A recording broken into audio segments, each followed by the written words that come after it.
Hello guys, welcome back to our YouTube channel target with Bhanu. दोस्तों, हमने आप लोगों के लिए सीआरपीएफ हेड कांस्टेबल मिनिस्ट्रियल और एएसआई के एग्ज़ाम को देखते हुए यहाँ पर आप लोग देख सकते हो 5 डेज एंड 5 मॉडल्स। तो 5 दिन आपके बच रहे थे, तो उसके लिए हमने 5 मॉडल पेपर आपके इस तरह से सेट किए थे जिस टाइप का आपका एग्ज़ाम में क्वेश्चन आने वाले हैं, आपका पेपर आने वाला है। क्वेश्चन आपके रहेंगे 25 आपके एग्ज़ाम में, लेकिन यहाँ पर मैंने जो सेट किया है तो यहाँ पर 50 क्वेश्चंस आपके लिए रखे हुए हैं। तो देखिए, 2 मॉडल के बराबर एक ही मॉडल काम कर जाएगा।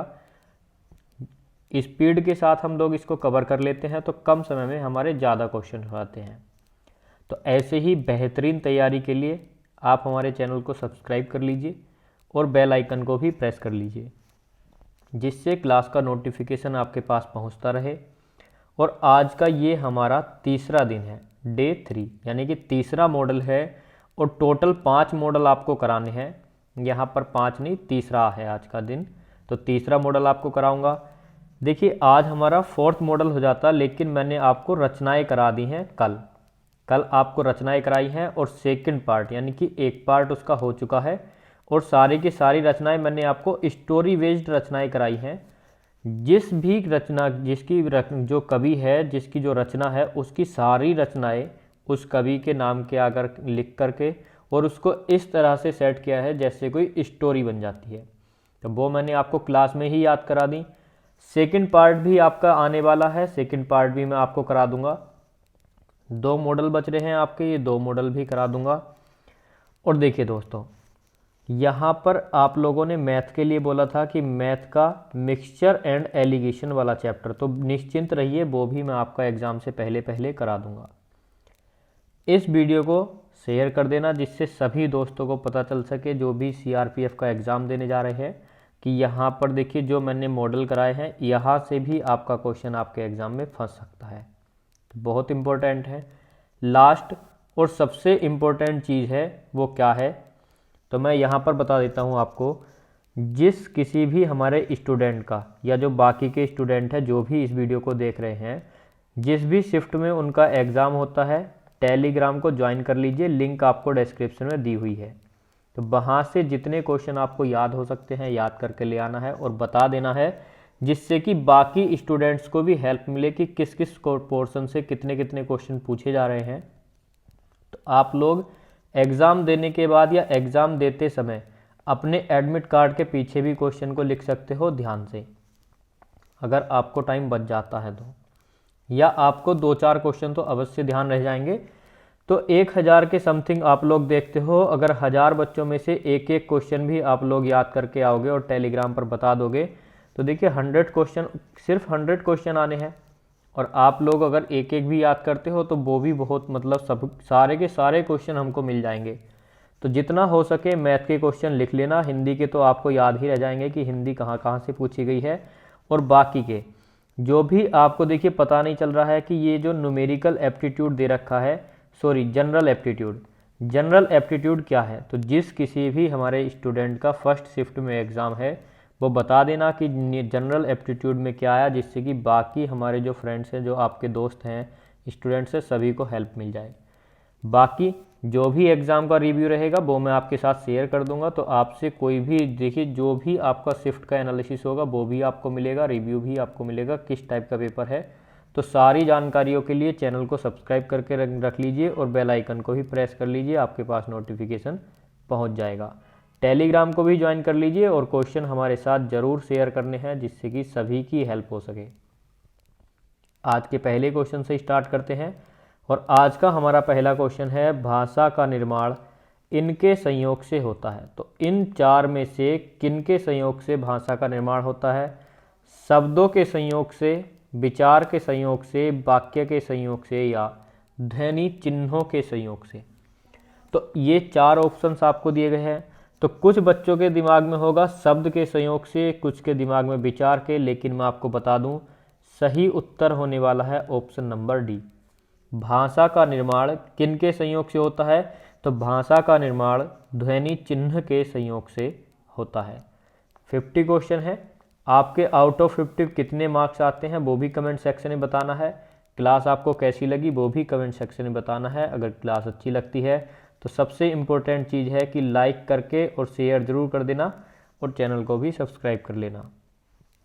नेक्स्ट क्वेश्चन की यदि हम बात करें तो अगला क्वेश्चन है, संघ की भाषा हिंदी और लिपि देवनागरी होगी, यह संविधान के किस अनुच्छेद में कहा गया है? तो किस अनुच्छेद में कहा गया है कि संघ की भाषा तो हिंदी होगी और लिपि होगी देवनागरी?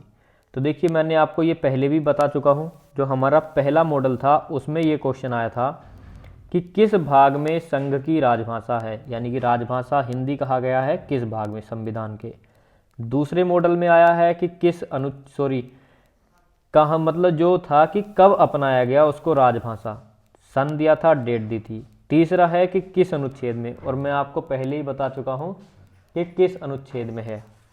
तो ऑप्शन नंबर ए करेक्ट हो जाएगा, अनुच्छेद 343। ध्यान रखना, और अगर आपसे ज़्यादा पूछे तो आएगा अनुच्छेद 343 का कै। ऑप्शन नंबर ए हमारा बिल्कुल करेक्ट होगा। नेक्स्ट क्वेश्चन, हिंदी वर्णमाला में स्वरों की कुल संख्या क्या है? तो स्वरों की कुल संख्या आपसे पूछी है, तो जब भी आपसे क्वेश्चन पूछे कि स्वरों की कुल संख्या कितनी है, ध्यान देना है कुल संख्या। जब आपसे टोटल पूछता है तो टोटल कितने लगेंगे? Option number A 11।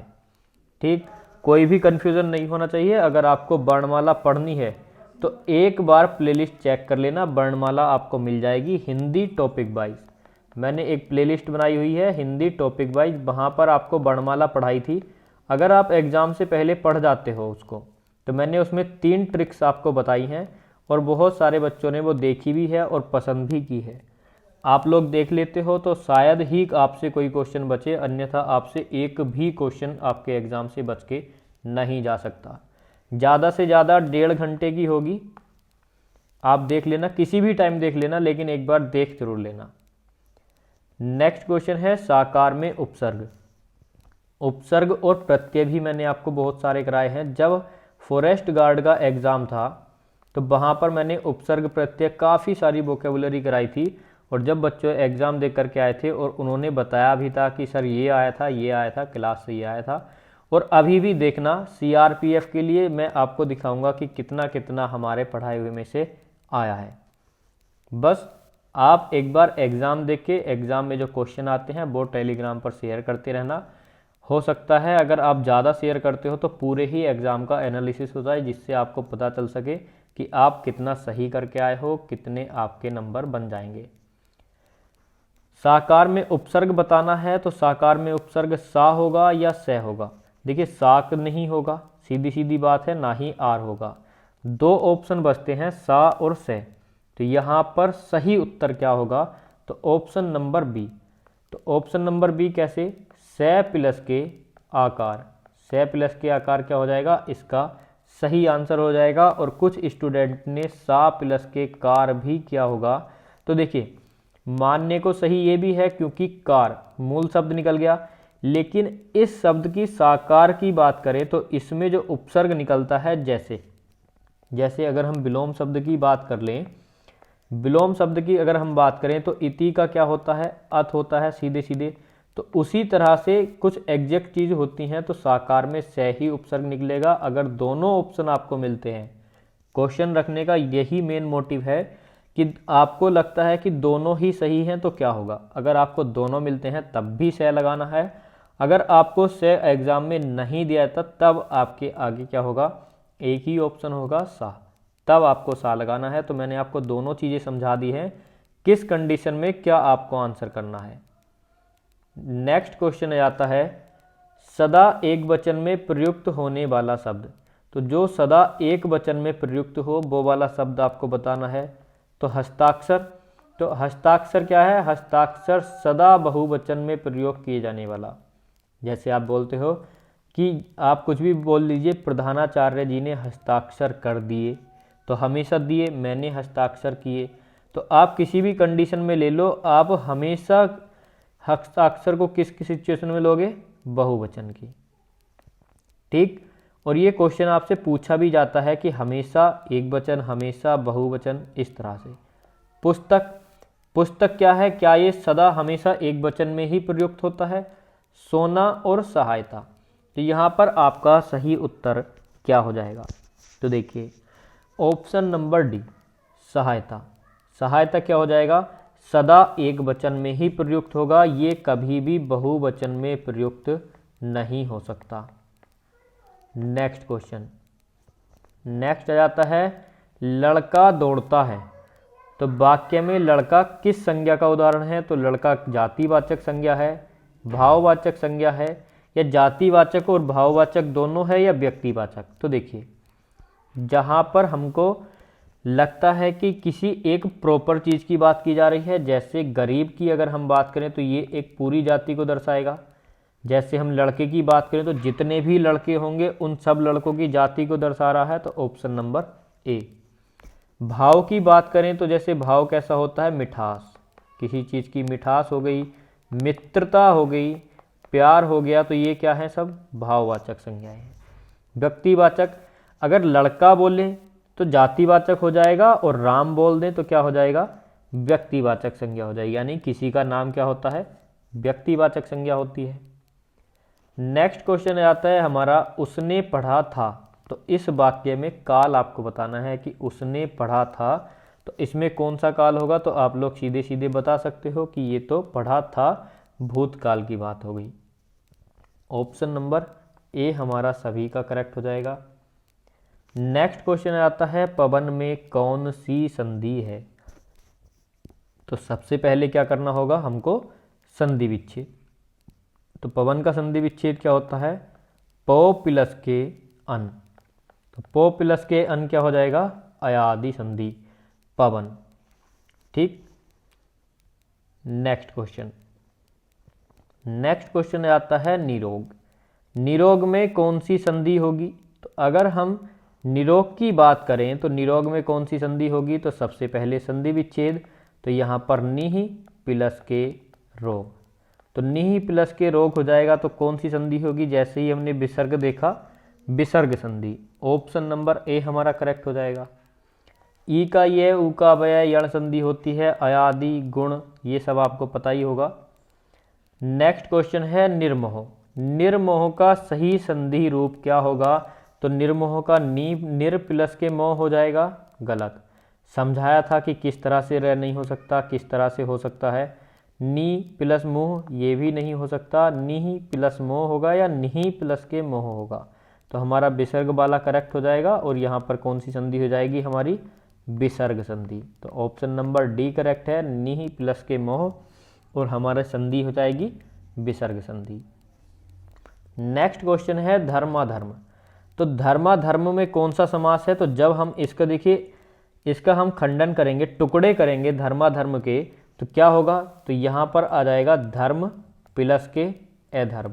अगर हम इसके विच्छेद करके देखते हैं तो हमारा निकलता है धर्म प्लस के अधर्म। तो धर्म और अधर्म क्या हो गए? एक दूसरे के विलोम हो गए, एक दूसरे के विपरीत हो गए। और जहाँ पर भी हमको विपरीत दिए जाते हैं तो वहाँ पर क्या होता है? हमारा द्वंद्व समास होता है। कौन सा समास होता है? द्वंद्व समास होता है। ठीक है। जहाँ पर हमको संख्यावाचक दिया जाता है वहाँ पर द्विगु समास होता है। कर्मधारय और तत्पुरुष, ये चीज़ें भी मैं आपको बता चुका हूँ। तो आपको देखना है कि अगर हमसे बात करें एकक की, एक और एग्जाम्पल बता देता हूँ कि आपको ऐसे शब्दों में कैसे पहचानना है। क्योंकि धर्माधर्म आप देखोगे तो आपको कहीं ना कहीं अगर अव्यय भाव की आपको पहचान पता है कि जहाँ पर एक से शब्द आ जाए तो वहाँ पर होता है अव्यय भाव समास, जहाँ पर विलोम आ जाए वहाँ पर होता है द्वंद्व समास। तो अगर आपको अव्यय भाव की पहचान पता थी तब आपको कन्फ्यूजन हो सकता था कि यहाँ पर अव्यय भाव है या द्वंद्व समास। तो यदि हम एकक शब्द की बात करें, हो सकता है आपके एग्जाम में भी पूछ ले, तो जब आप इसकी संधि करोगे तो एक प्लस के एक करोगे। और मैंने आपको ये संधि ऑलरेडी करा भी दी है कि एकक की संधि विच्छेद क्या है, कौन सी संधि है, ये क्वेश्चन आपका आ चुका है। और देखिए यहाँ पर एक और एक, जब दोनों शब्द समान हो तो वहाँ पर हमारा क्या होता है? अव्यय भाव, अव्यय भाव समास होगा। तो तो समास की, हाँ समास की ही बात कर रहे हैं तो अव्ययी भाव समास होगा। संधि आपको मैंने बता दी है, ठीक है। तो क्या हो जाएगा, अव्ययी भाव समास हो जाएगा, ठीक है। तो ध्यान रखना है, जब भी समान शब्द आए वहां पर अव्ययी भाव, उपसर्ग वाली बात निकले अव्ययी भाव, अनु आ यथा हर भर वहां पर भी अव्ययी भाव समास। नेक्स्ट क्वेश्चन, किस समास में दोनों पद मिलकर एक नया अर्थ प्रकट करते हैं? तो मैंने आपसे बोला था कि डेफिनेशन से आजकल बहुत ज़्यादा क्वेश्चंस पूछे जा रहे हैं, तो आपको ध्यान रखना है कि डेफिनेशन से हमारा जो है क्वेश्चन बन रहा है, तो वो आपको क्वेश्चन भी ध्यान रखने हैं कौन कौन से क्वेश्चन बन रहे हैं, और आपको डेफिनेशन भी ध्यान रखनी है। पहले क्या होता था, आप लोग वोकेबुलरी याद करके चले जाते थे, दैट्स ऑल। लेकिन अब क्या है कि आपको पहचान भी याद करनी होगी और आपको उसकी डेफिनेशन भी याद करनी होगी। तो ये डेफिनेशन मैं आपको ऑलरेडी बता चुका हूँ जब मैंने आपको समास समझाए थे प्रैक्टिस सेट के थ्रू ही, क्योंकि हमारे पढ़ाने का तरीका यही है कि एक क्वेश्चन से जितने ज़्यादा क्वेश्चन हम निकाल सकते हैं वो निकाल लें। तो मैंने आपको बताया था कि जब दोनों में से कोई सा भी पद प्रधान नहीं होता और दोनों पद मिलकर किसी अन्य तीसरे अर्थ की ओर संकेत करते हैं या कोई तीसरा अर्थ प्रकट करते हैं, वहां पर हमारा होता है बहुव्रीहि समास। Option number A.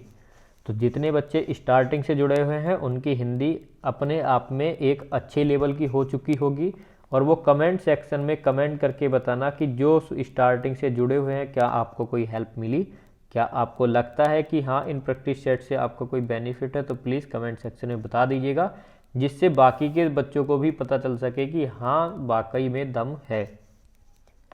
Next question आ जाता है आकंठ। आकंठ में कौन सा समास है?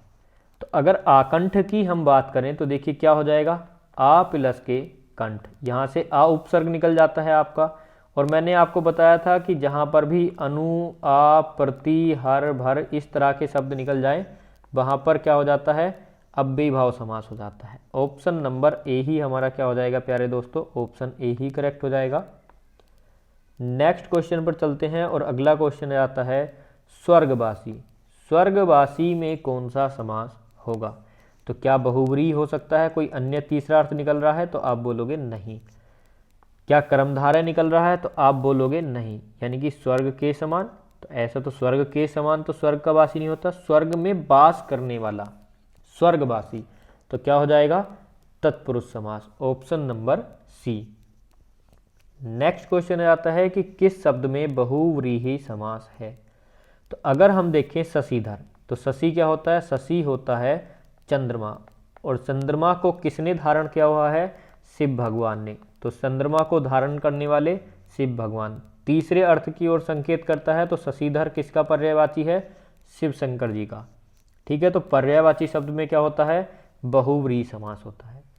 राजपुत्र की बात करें तो ये हो जाएगा राजा का पुत्र, और यहाँ पर निकल जाएगा हमारा तत्पुरुष समास, ठीक। ये दो आपके इंपॉर्टेंट थे। कामचोर में भी क्या हो जाएगा, काम से जी चुराने वाला हो जाएगा कामचोर। नेक्स्ट क्वेश्चन आता है हमारा अठकोना। बहुत आसान है, बहुत ही इजी सा है अठकोना, और जैसे ही आपने अठकोना देखा यानी कि 8 कोनों का, तो 8 कोनों का संख्यावाचक आ गया, और संख्यावाचक क्या होता है हमारा, द्विगु समास होता है। ऑप्शन नंबर ए हमारा बिल्कुल करेक्ट हो जाएगा। नेक्स्ट क्वेश्चन की यदि हम बात करें तो अगला क्वेश्चन आता है हमारा अजात शत्रु। अजात शत्रु में भी आपको समास बताना है, और आज आपके लिए समास के काफ़ी सारे क्वेश्चंस आ चुके हैं, तो आपका क्या है, बहुत ही ज़्यादा अच्छा है। मैंने आपको 800 प्लस क्वेश्चन, अनेक शब्दों के लिए एक शब्द जो होते हैं, अनेक शब्दों के लिए एक शब्द, तो 800 प्लस क्वेश्चन, 800 प्लस क्वेश्चन की पीडीएफ आपको टेलीग्राम ग्रुप पर मैंने आपको सेंड कर दी है। अगर आपने टेलीग्राम ज्वाइन नहीं किया है तो आप टेलीग्राम ज्वाइन कर लीजिए। इस तरह के क्वेश्चंस मैं वहाँ पर सेंड करता रहता हूँ, जिससे आपको देखिए कम टाइम में ज़्यादा तैयारी हो जाए। बहुत ही अच्छे अच्छे क्वेश्चन हैं। वाक्यांश के लिए एक शब्द, मैंने आपको विलोम शब्द भी बहुत सारे करा चुके हूँ, मैराथन टाइप, और मैं आपको और भी सेंड कर दूंगा टेलीग्राम पर। तो उसके लिए आप टेलीग्राम को ज्वाइन कर लीजिएगा, जिससे आपको हेल्प मिल सके आपके एग्ज़ाम में। अब अपने क्वेश्चन की बात करते हैं। अगर हम अजात शत्रु की बात करें तो अजात शत्रु के लिए आ जाता है हमारा बहुब्रीहि समास। नेक्स्ट आ जाता है अंत। अंत का पर्यायवाची शब्द क्या होगा? तो अंत का पर्यायवाची फल होगा? नहीं। अवसान होगा? बिल्कुल करेक्ट। फासला होगा? फासला भी नहीं होगा। तो अंत का पर्यायवाची शब्द कौन सा है? अवसान। ऑप्शन नंबर बी हमारा बिल्कुल करेक्ट है। नेक्स्ट क्वेश्चन आ जाता है आदर्श। आदर्श शब्द का पर्यायवाची शब्द कौन सा है? तो आदर्श का प्रतिमान होगा, कामना होगा, या तात्पर्य, या फिर ये सभी। तो आप बोलोगे कि ये सारे नहीं होंगे। कामना क्या होता है? कामना होती है इच्छा, चाह। और तात्पर्य क्या होता है? किसी चीज़ का कोई तात्पर्य यानी कि उसका अर्थ। तो आदर्श क्या हो जाएगा? प्रतिमान। ऑप्शन नंबर ए हमारा करेक्ट होगा। नेक्स्ट क्वेश्चन आता है मरकंद।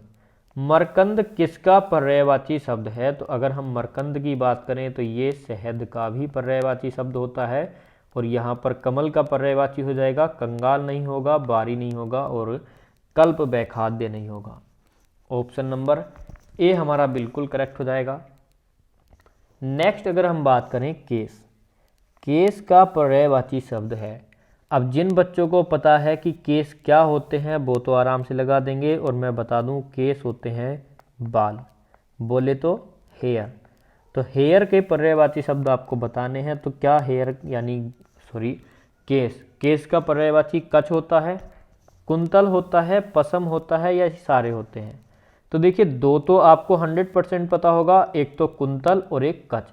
और जिनको भी पता है कि दो पकड़ लिए, पसम आपके लिए एक नया शब्द होगा, ये आपने नहीं पढ़ा होगा, तो ये तो वो लगा देंगे ऑप्शन नंबर डी। और यहाँ पर आपको एक नया वर्ड मिल जाता है कि केस का पर्यायवाची शब्द होता है पसम, और जिनको नहीं पता था कच का, उनको एक और एक्स्ट्रा वर्ड मिल जाएगा कच। तो केस के पर्यायवाची पसम, कुंतल और कच, यानी कि ऑप्शन डी, ये सारे के सारे क्या हो जाएंगे? केस के पर्यायवाची शब्द हो जाएंगे। नेक्स्ट क्वेश्चन आता है कि झोपड़ी का पर्यायवाची शब्द नहीं है। और इस वर्ड पर बहुत ज़्यादा ध्यान देना है। मैं हमेशा आपको बताता हूँ कि आप लोग गलती कर देते हो, नहीं पढ़ते नहीं हो और आंसर लगा देते हो। अगर हम बात करें झोपड़ी के पर्यायवाची शब्द की, तो इनमें से कौन सा नहीं है? कुंज। तो कुंज तो होता है, मंडवा भी होता है, और छानी भी होता है, लेकिन ये हमारा ऑप्शन नंबर डी नहीं होगा। कुंज भी हो जाएगा, मंडवा भी हो जाएगा, छानी भी हो जाएगा, और पर्यायवाची शब्द नहीं है। तो ऑप्शन नंबर डी वाला हमारा झोपड़ी का पर्यायवाची नहीं है। नेक्स्ट क्वेश्चन है क्वेश्चन नंबर 23, और यहाँ पर बताना है अवनी का विलोम शब्द क्या होगा? तो आप सीधे सीधे बता सकते हो, जल या पाताल नहीं, अंबर होगा। और अवनी का पर्यायवाची क्या हो जाएगा? अंबर। अवनी होता है भू, धरा, पृथ्वी। तो धरती के पर्यायवाची क्या हो गए? धरती के पर्यायवाची हमारे अवनी होता है। और यहाँ पर अवनी यानी धरती का उल्टा क्या हो जाएगा? अंबर। अंबर होता है आसमान। तो अवनी का विलोम अंबर। नेक्स्ट क्वेश्चन है अवनत। अवनत का विलोम क्या होगा? तो ये आपको ऑलरेडी मैं करा चुका हूँ। अवनत का विलोम होता है उन्नत। क्या हो जाएगा? उन्नत हो जाएगा। नेक्स्ट क्वेश्चन है इहलोक। तो इहलोक का पर्यायवाची इहलोक का विलोम शब्द क्या होगा? ब्रह्मांड होगा। तो ब्रह्मांड की वर्तनी अशुद्ध है, ब्रह्मांड नहीं होगा। भूलोक नहीं होगा, इहलोक का हो जाएगा परलोक। और एक शब्द आता है आपके लिए इहलौकिक। क्या शब्द आता है? इहलौकिक।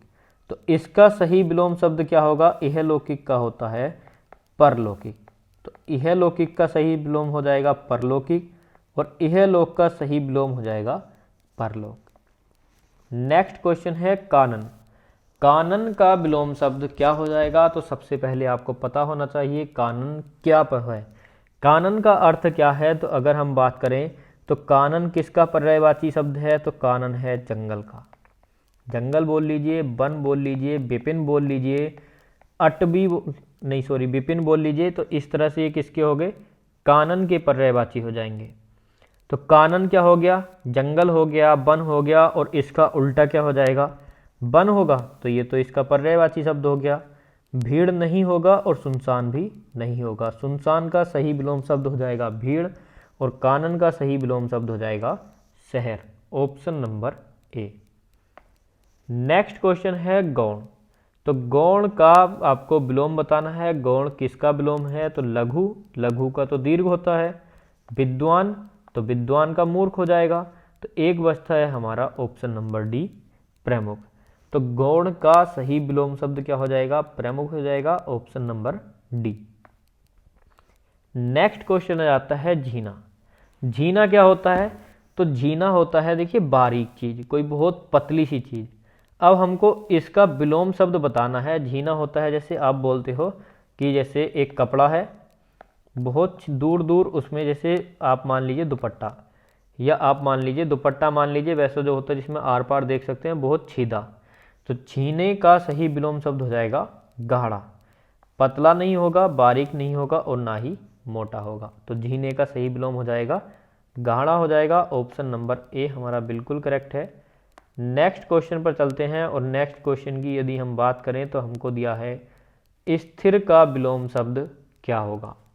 तो स्थिर का विलोम शब्द क्या हो जाएगा? दुर्भाग्य, दुर्लभ, अस्थिर या स्थावाद। तो अस्थिर का स्थिर और स्थिर का अस्थिर, ऑप्शन सी। नेक्स्ट है स्वप्न। स्वप्न का सही विलोम शब्द क्या होगा? तो ये लिखा हुआ है स्वप्न। स्वप्न का दीर्घ होगा? नहीं। विषाद होगा? नहीं। हर्ष का विषाद होता है, लघु का दीर्घ होता है, और स्वप्न का हो जाएगा जागरण, और मरण का हो जाएगा जीवन। तो सारे आपको पता होने चाहिए। जीवन का मरण, हर्ष का विषाद, लघु का दीर्घ, और स्वप्न का जागरण। ऑप्शन सी हमारे क्वेश्चन का करेक्ट आंसर है। नेक्स्ट क्वेश्चन है अभिशंसा। तो इसमें बताना है आप लोगों को उपसर्ग। अभिशंसा में उपसर्ग है तो सीधे सीधे ऑप्शन बी टिक करेंगे। अभी प्लस के संसा, तो क्या उपसर्ग निकल के आएगा? अभी। नेक्स्ट है दुर्जन। दुर्जन में आपको फिर से उपसर्ग बताना है कि दुर्जन में उपसर्ग क्या है। तो उद होगा? नहीं। उप होगा? नहीं होगा। और दुस भी नहीं होगा। एक ऑप्शन बचता है ऑप्शन डी, और ये भी गलत है, यहाँ पर होगा दुर, यानी कि रे में हलंत लगेगा और छोटे उ की मात्रा लगेगी दे पर, तब जाके हमारा क्या हो जाएगा? बिल्कुल करेक्ट आंसर हो जाएगा। ऑप्शन नंबर डी वाला करेक्ट है। और नेक्स्ट क्वेश्चन आता है हमारा क्वेश्चन नंबर 33। परिभाषा में कौन सा उपसर्ग है? तो यहाँ पर निकल के आएगा परि, और ऑप्शन नंबर सी। अगला क्वेश्चन है सेवल। सेवल में उपसर्ग क्या है? तो उपसर्ग से बहुत ज़्यादा क्वेश्चन आ गए, और दूसरा समास से बहुत ज़्यादा क्वेश्चन आपके लिए आ गए। तो जल्दी जल्दी कर लेते हैं इनको। तो सेवल में हो जाएगा सिर्फ और सिर्फ से, option number A. Next question है बदनाम। तो बदनाम में कौन सा हो जाएगा? पहले कराया हुआ उपसर्ग है, बद उपसर्ग हो जाएगा, ऑप्शन नंबर बी। और अगला है पिटाई। पिटाई में प्रत्यय क्या होगा? तो पिटाई में प्रत्यय हो जाएगा आई प्रत्यय, ऑप्शन नंबर सी। अगला क्वेश्चन है क्वेश्चन नंबर 37, और बताना है अकल के घोड़े दौड़ाना मुहावरे का सही अर्थ। तो अकल के घोड़े दौड़ाना यानी कि अकल का सही काम में लेना, अकलहीन होना, समझदार होना, या अकल का प्रयोग न करना। तो ऑप्शन नंबर ए वाले सही सभी करेक्ट हो जाएंगे कि अकल के घोड़े दौड़ाना, अकल का सही काम में लेना, या अकल का सही प्रयोग करना। प्रयोग न करना नहीं, बल्कि सही प्रयोग करना होगा, ऑप्शन नंबर ए। नेक्स्ट है कमर कसना। तो इस मुहावरे का सही अर्थ क्या है? सतर्क रहना, दंडित करना, निश्चय करना, या परिश्रम। तो देखिए हमारा हो जाएगा ऑप्शन नंबर सी, निश्चय कर लेना। जब आपके सामने आता है कोई वैकेंसी और उसकी हो जाती है ऑनलाइन स्टार्ट, तो आप क्या करते हो? अपनी कमर कस लेते हो, यानी कि एक स्ट्रेटजी बना लेते हो, अपना एक माइंड सेट कर लेते हो कि अब इस काम को मुझे ऐसे करना है और इस बार एग्ज़ाम क्रैक कर ही लेना है, इतनी पढ़ाई करनी है, इतनी तैयारी करनी है। और होते ही 4 दिन बाद क्या हो जाता है? विस्थापन शून्य हो जाता है। तो अगर आप स्टार्टिंग से ही वही एनर्जी मेंटेन करके रखो तो आप मात्र देखिए 3 मंथ्स की प्रिपरेशन में ही आप कोई भी अपना एग्ज़ाम क्रैक कर लोगे जिसको टारगेट करोगे। अगर जो फ्रेशर्स हैं तो उनके लिए लगेंगे 6 से 7 मंथ। अगर आप खुद के लिए सेम एनर्जी जो लेवल है आपका एनर्जी लेवल उसको मेंटेन करके रखते हो और एक सही डायरेक्शन में अपनी तैयारी करते हो। नेक्स्ट आ जाता है क्वेश्चन छक्के छुड़ाना। तो छक्के छुड़ाना यानी कि आधा क्या बनेगा, छक्के छुड़ाना मुहावरे का अर्थ डरा देना होगा, हिला देना, सताना या हिम्मत पस्त कर देना। तो 39 का करेक्ट आंसर हो जाएगा ऑप्शन नंबर डी, हिम्मत पस्त कर देना छक्के छुड़ाने का सही अर्थ होगा। और अगला क्वेश्चन है हमारा क्वेश्चन नंबर 40, दांत पीसना मुहावरे का सही अर्थ। तो आपको पता है सीधे सीधे ना ही रिश्वत देना होगा, ना ही दुर्भाग्य और ना ही अत्यधिक प्रसन्न होना। सीधे सीधे ऑप्शन बी करेक्ट है, दांत पीसना यानी कि अत्यधिक क्रोध प्रकट करना। नेक्स्ट है हमारा सही वर्तनी वाला रूप। तो आपको बताना है कि संप्रक्त कैसे लिखा जाएगा। तो संप्रक्त क्या आधा प्रय बनेगा, तो ये तो गलत हो जाएगा। क्या संप्रक्त ऐसे लिखा जाएगा, तो आप लोग बोलोगे कि ऑप्शन बी ही करेक्ट है संप्रक्त। संप्रकार्ट ये तो बिल्कुल ही गलत है और इनमें से कोई नहीं, कैसे नहीं हो सकता जब हमारे पास ऑप्शन बी हमको दिया हुआ है। नेक्स्ट क्वेश्चन की यदि हम बात करें तो सही वर्तनी का चयन यहाँ पर आपको करना है। तो सही वर्तनी क्या होगी, तो चलिए मैं ही बता देता हूँ। ये शब्द आपके लिए नया होगा।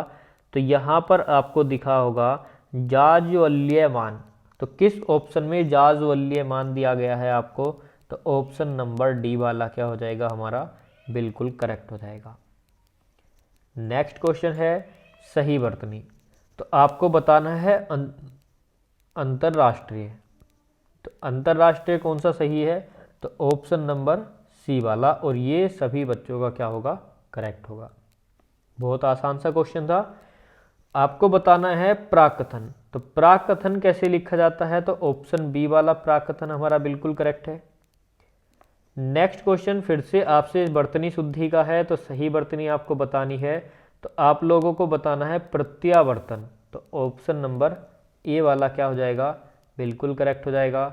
और अगला क्वेश्चन आ जाता है कि किस रस का स्थायी भाव अनुराग है।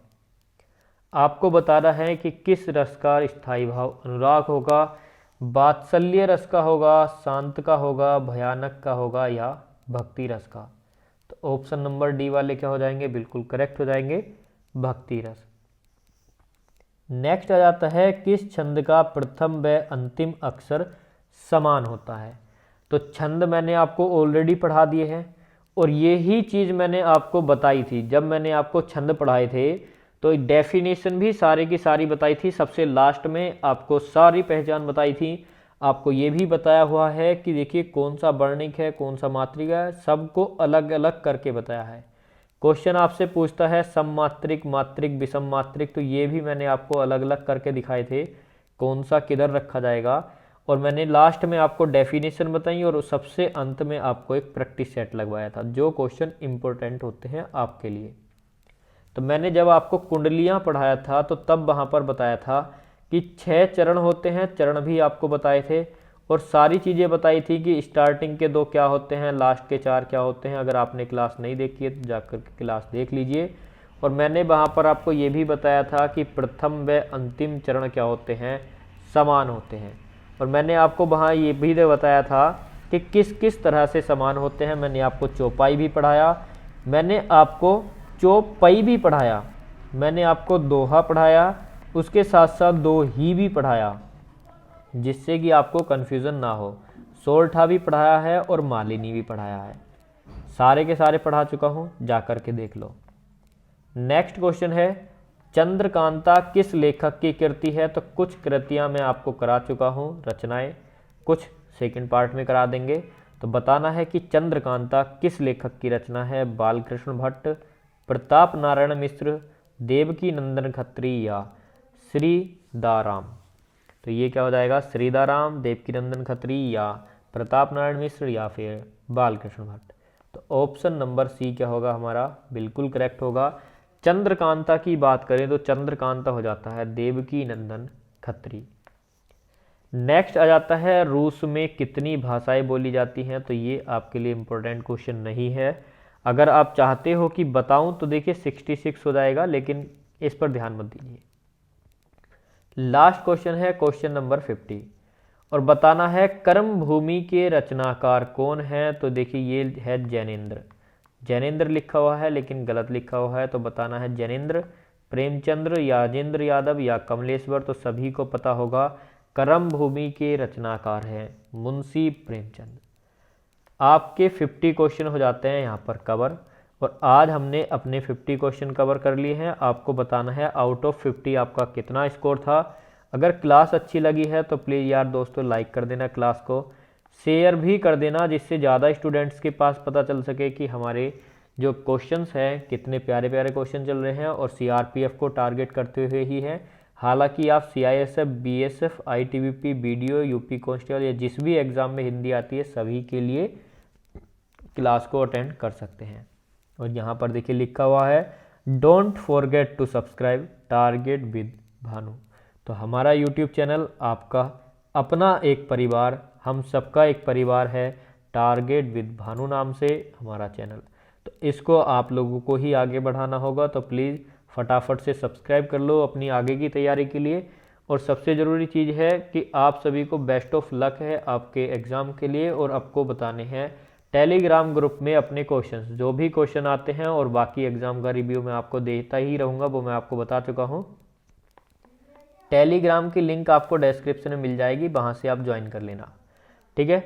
मिलते हैं अपनी अगली क्लास में, तब तक के लिए जय हिंद, जय भारत।